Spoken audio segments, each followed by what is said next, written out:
Welcome back to shadow cinemas. இன்னைக்கு எபிசோடில் 3 எக்ஸ்ட்ராடினரியான movies பற்றி பார்க்கலாம். நோட் பண்ணிக்கோங்க. இன்னைக்கு லிஸ்ட்டில் ஃபஸ்ட்டு பார்க்க போகிற படம் 2002 இங்கிலீஷில் வந்த எனாஃப். ஜெனிஃபர் லோபஸ் ஒரு நல்ல பர்ஃபார்மர். பட் 20 வருஷத்துக்கு முன்னாடி அப்படி உயிரை கொடுத்து நடிச்சிருக்காங்களான்னா அதெல்லாம் கிடையாது. ஒரு எமர்ஜிங் ஆக்ட்ரஸாக நல்ல டீசெண்டான பர்ஃபார்மன்ஸே பண்ணியிருப்பாங்க. ஒரு அப்யூசிவான மேரேஜ்லேருந்து தப்பிக்க நினைக்கிற ஒரு ஹவுஸ் ஒய்ஃப். இவ்வளோ தான் சிம்பிளான ஒன்லைன். படத்தை ரொம்ப நல்லா எடுத்திருப்பாங்க. இந்த லிஸ்ட்டோட ஸ்டார்டிங்கில் எக்ஸ்ட்ராடினரியான மூவிஸ்ன்னு சொல்லியிருந்தேன் இல்லையா? ஸோ இந்த சிம்பிள் மூவியில் என்னடா சொல்ல வர அப்படின்னு கேட்டிங்கன்னா, ஒரு படத்துக்கு பேக்ரவுண்ட் மியூசிக் எந்த அளவுக்கு பேக் போன் அப்படின்னு நம்மளுக்கு நல்லாவே தெரியும். இந்த படத்தில் நிறைய இடங்களில் கம்ப்ளீட்டாக சைலண்ட் ஆக்கிட்டு வேர்டிங்ஸோ வாய்ஸ் ஓவர் டைலாக்ஸ்னு எதுவுமே இல்லாமல் ஜஸ்ட் விஷுவல்லே கதையை நோத்திருப்பாங்க. நீங்கள் தண்ணி குடிக்கிறதுக்காக திரும்பினேன், இல்லை ஃபோனில் நோட்டிஃபிகேஷன் வந்துச்சுன்னு பார்க்க போனேன்னு சொல்லி படத்தை பாஸ் பண்ணாமல் ஒரு ஃப்ரேம் விட்டால் கூட கதை கண்டினியூட்டி புரியறது கொஞ்சம் கஷ்டம். நுணுக்கமாக நிறைய விஷயங்கள் பண்ணியிருப்பாங்க. ஃப்ரேம் பை ஃப்ரேம் பார்க்குறவன் தான் ஒரு நல்ல சினிமா ரசிகன். அதுக்காக நான் கண் சிமிட்டக்கூடாதான்னா அப்படிலாம் கிடையாது. பட் பார்க்குறத ப்ராப்பராக பார்க்கும்போது ரொம்ப நல்லாயிருக்கும். குறிப்பாக இந்த படத்தில் அந்த விஷுவல்லே ஸ்டோரி சொன்னது எனக்கு ரொம்ப ரொம்ப பிடிச்சிருந்துச்சு. கண்டிப்பாக ட்ரை பண்ணி பாருங்கள். உங்களுக்கும் ஒரு டிஃப்ரெண்ட்டான ஃபீல் கிடைக்கும்.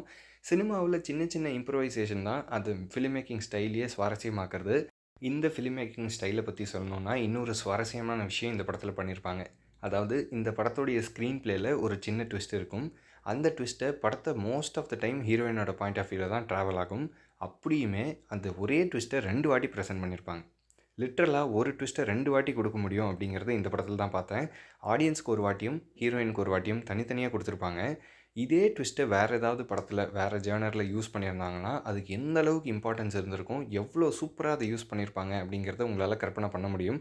ஆனால் நம்ம எடுத்திருக்க ஜேர்னருக்கு நம்மளுக்கு என்ன தேவையோ அந்தளவுக்கு போதுங்கிறத சூப்பராக அளவுகோல் எடுத்து செம்மையாக பண்ணியிருந்தது தான் எனக்கு ரொம்ப பிடிச்சிருந்துச்சு. படம் பார்க்கும்போதே அந்த ட்விஸ்ட்டோட வெயிட்டேஜ் என்ன அப்படிங்கிறத நீங்கள் ஃபீல் பண்ணும்போது இந்த கனெக்ட் உங்களால் பண்ண முடியும். இன்றைக்கி லிஸ்ட்டில் 2ஆவதாக பார்க்க போகிற படம் 2006 இட்டாலியனில் வந்த தி அன்னோன் வுமன். இந்த படத்தோடைய பிளாட் சொல்லி நான் ஸ்பாயில் பண்ண விரும்பல. படத்தோடைய வெரி ஃபர்ஸ்ட் ஃப்ரேம்லேருந்தே ஸ்டோரி ஸ்டார்ட் ஆகிடும். இட்டாலியன் மூவி எப்படி இருக்கும் அப்படிங்கிறத நீங்கள் இது வரைக்கும் பார்த்தது இல்லைனா இதில் ட்ரை பண்ணி பாருங்கள். ஓவரால் யூரோப்பியன் மூவிஸ் எல்லாமே ரொம்பவே வித்தியாசமாக அவுட் ஆஃப் தி பாக்ஸ் யோசிச்சு தான் பண்ணியிருப்பாங்க. இந்த படமும் அதே மாதிரின்னு சொல்லலாம். ரொம்ப நல்லா பண்ணியிருப்பாங்க. எனக்கு பர்சனலாக ரொம்ப ரொம்ப பிடிச்ச படம் அப்படின்னு சொல்லலாம். படத்தோடைய டைட்டிலுக்கு ஏற்ற மாதிரி ஒரு டார்க்கான மிஸ்டீரியஸ் செட்டிங்கில் தான் படம் ஸ்டார்ட் ஆகும். ஹீரோயினுக்கு ஒரு பர்டிகுலர் கோல் இருக்கும். அந்த மோட்டிவ்க்கு பின்னாடி இருக்க ரீசன் அண்ட் எமோஷ்னல் கனெக்டை நீங்கள் ஃபீல் பண்ணும்போது வர எமோஷன் வார்த்தைகளால் சொல்லவே முடியாது. கண்டிப்பாக நீங்களே பார்த்து தெரிஞ்சுக்கோங்க. குறிப்பாக படத்தில் அப்ரிஷியேட் பண்ணணும் அப்படின்னா செகண்ட் ஹாஃபில் ஒரு சீக்வன்ஸ் நடக்கும். அதுவுமே அகெயின் டயலாக்ஸே இல்லாமல் வெறும் விஷுவலாகவே போர்ட்ரே பண்ணுவாங்க. இதுக்கு முன்னாடி பார்த்த அமெரிக்கன் மூவியை விட இந்த யூரோப்பியன் மூவியில் அந்த போர்ட்ரேயல் எவ்வளோ வித்தியாசமாக இருக்குது, ஃபிலிம் மேக்கிங் ஸ்டைல் எந்த அளவுக்கு மாறுபடுது, அந்த எமோஷ்னல் கனெக்டை டார்கெட் ஆடியன்ஸ் கிட்ட கரெக்டாக எப்படி கொண்டு போய் சேர்த்துருக்காங்க அப்படிங்கிறத நீங்கள் இந்த சீக்வன்ஸ் பார்க்கும்போது தெரிஞ்சிடும்.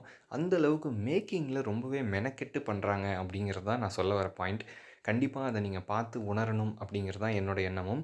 படத்தில் நிறைய அடல்ட் கண்டென்ட் இருக்கும். It's unavoidable. ஸோ ப்ளீஸ் ஃபேமிலியோடு பார்க்க வேண்டாம். பட் கண்டிப்பாக எல்லாருமே லைஃப்பில் ஒரு வாட்டியாவது பார்க்க வேண்டிய one of the best movie. இந்த படம் பார்க்கும்போது இது வரைக்கும் நீங்கள் கேள்விப்படாத பார்த்திராத ஒரு வித்தியாசமான வாழ்க்கையை நீங்கள் பார்ப்பீங்க. ஹீரோயினுக்கு அப்படி ஒரு டார்க்கான பாஸ்ட் இருக்கும். இப்படியும் உலகத்தின் ஏதோ ஒரு மூலையில் மக்கள் வாழ்கிறாங்க, இவ்வளோ கொடுமைகள் நடக்க தான் செய்யுது அப்படிங்கிற அந்த ரியாலிட்டியை ஸ்பிட் பண்ணும்போது ஒருவேளை இப்படியும் இருக்குமோ அப்படின்னு நினைக்கிறத தாண்டி அந்த இடத்துல நீங்கள் இருந்தால் என்ன பண்ணுவீங்க, உங்கள் மனநிலைமை எப்படி இருக்குங்கிறத ஃபீல் பண்ணும்போது வர்ற எமோஷன் நீங்களே பார்த்து தெரிஞ்சுக்கோங்க. இன்றைக்கி லிஸ்ட்டில் 3ஆவதாக பார்க்க போகிற படம் அகெயின் ஒரு இன்ட்ரெஸ்டிங்கான மூவி. 2017 இங்கிலீஷில் வந்து ப்ளீஸ் ஸ்டாண்ட் பை. இந்த படத்தோடைய பிளாட் படி ஹீரோயின் ஒரு மென்டலி சேலஞ்சு பர்சனாக இருப்பாங்க.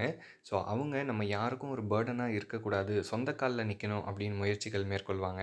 ஸோ அந்த போராட்டத்தில் ஜெயிச்சாங்களா இல்லையா அப்படிங்கிறது தான் கிளைமேக்ஸ் நீங்கள் நினைக்கிறத விட பயங்கர எக்ஸ்ட்ராடனரியாக இருக்கும். அதை பார்க்கும்போது வர ஃபீல் கண்டிப்பாக நீங்கள் அனுபவிச்சா தான் புரியும். ஹீரோயினோட பர்ஃபார்மன்ஸ் ரொம்ப ரொம்ப நல்லாயிருக்கும். த்ரூ அவுட் த மூவி நிறைய விஷயங்கள் நடக்கும். அகெயின் கொஞ்சம் மியூசிக் இதில் யூஸ் பண்ணியிருந்தாலும் நிறைய விஷுவலாகவே ட்ரை பண்ணியிருப்பாங்க. அகெயின் முந்தைய படங்கள் மாதிரியே இதுலேயுமே ஒரு சூப்பரான சீன் ஒன்று வரும். ரொம்ப ரொம்ப இந்த கதைக்கு முக்கியமான சீக்வன்ஸ். பட் இதே வேறு ஒரு படத்தில் வேறு ஒரு ஜானரில் இந்த சீனை யூஸ் பண்ணியிருந்தா இதோட இம்பேக்ட் எந்த அளவுக்கு இருக்கும் அப்படிங்கிறத உங்களால் கற்பனை பண்ண முடியும். நம்ம எடுத்திருக்க ஜானருக்கு நம்ம சொல்ல வர கதைக்கு எவ்வளோ தேவையோ அவ்வளோ காமிச்சா போதும் அப்படிங்கிற அந்த கால்குலேஷன் தான் நான் சொல்ல வரேன். இங்கே அவங்க இவ்வளோ போதும் அப்படின்னு காம்ப்ரமைஸ் ஆகல. தேவைக்கு என்னவோ அதை மட்டும் கரெக்டாக கால்குலேட் பண்ணி அவுட்கம் கொண்டு வரும்போது அந்தந்த மொழிக்கேற்ற ஃபிலிம் மேக்கிங் ஸ்டைல் தன்னால் அதை மெருகேற்றி கொடுக்கும். இந்த படத்துலையும் அது ரொம்ப நல்லா ஒர்க் அவுட் ஆகிருக்கும். அகெயின் நம்ம எல்லா படம் பார்க்கும்போதும் நம்ம ஹீரோவாவோ, ஹீரோயினாவோ கற்பனை பண்ணி பார்ப்போம். இந்த படத்தில் நீங்கள் நினச்சி பார்க்கும்போது அவ்வளோ கஷ்டமாக இருக்கும். ஏன்னா இப்படியும் நம்மளை சுற்றி மக்கள் வாழ்கிறாங்க. நம்ம எவ்வளோ பிளெஸ்டு, நம்மளுக்கு இருக்கிறத நம்ம அப்ரிஷியேட் பண்ணுறதில்ல அப்படிங்கிறத இந்த படம் பார்க்கும்போது நல்லாவே உங்களுக்கு ஃபீல் ஆகும். இன்றைக்கி லிஸ்ட்டில் பார்த்த 3 படங்களுமே 3 வித்தியாசமான கதைகளாக இருந்தாலும் 3த்துலேயுமே காமனாக இருக்கிறது அந்த ஃபிலிம் மேக்கிங் ஸ்டைல் தான். ஒரு படத்தில் டயலாக்ஸ் இல்லாமல் வெறும் விஷுவலாகவே ஸ்டோரியை போர்ட்ரே பண்ணும்போது கூட ஆடியன்ஸோடைய கவனத்தை சிதற விடாமல் எமோஷ்னல் கனெக்டை கரெக்டாக கொண்டு போய் சேர்க்க முடியும் அப்படிங்கிற ஐடியாலஜியை ஒவ்வொரு லாங்குவேஜுக்கு ஏற்ற மாதிரியும் வித்தியாசமாக ஹேண்டில் பண்ணியிருப்பாங்க. அதை பார்க்கும்போது தான் உங்களால் அந்த சினிமாவோட டேஸ்ட் என்ன அப்படிங்கிறத உணர முடியும். இந்த படங்களில் இருக்கிற எக்ஸ்ட்ராடனரியான அந்த ஒர்க்கை பற்றி பேசணும்னு ரொம்ப ஆர்வமாக இருக்குது. பட் அதெல்லாம் பேசினா ஸ்பாய்லர் ஆகுமேன்னு யோசிக்கிறேன். இப்போ இல்லைனாலும் மேபி ஃப்யூச்சரில் கண்டிப்பாக இதெல்லாம் எடுத்து போட்டு இந்த படத்தில் எப்படி பண்ணியிருக்காங்க, இதே வேறு படமாக இருந்தால் அதை எப்படி ஹேண்டில் பண்ணியிருப்பாங்க அப்படிங்கிற அந்த ஐடியாலஜியை பற்றி கண்டிப்பாக ஃப்யூச்சரில் பேசலாம். இன்றைக்கி லிஸ்ட்டில் பார்த்த மூவிஸை நீங்கள் ஆல்ரெடி பார்த்துருந்தீங்கன்னா உங்களுடைய தாட்ஸ் அண்ட் வியூஸ் என்னங்கிறத ஸ்பாயில் பண்ணாமல் கமெண்ட் பண்ணுங்கள். பார்க்கலன்னா கண்டிப்பாக ட்ரை பண்ணி பாருங்கள். மிஸ் பண்ணக்கூடாத ஒரு லிஸ்ட்டு. இதே போல் இன்னொரு சூப்பரான வீடியோவில் சந்திக்கலாம்.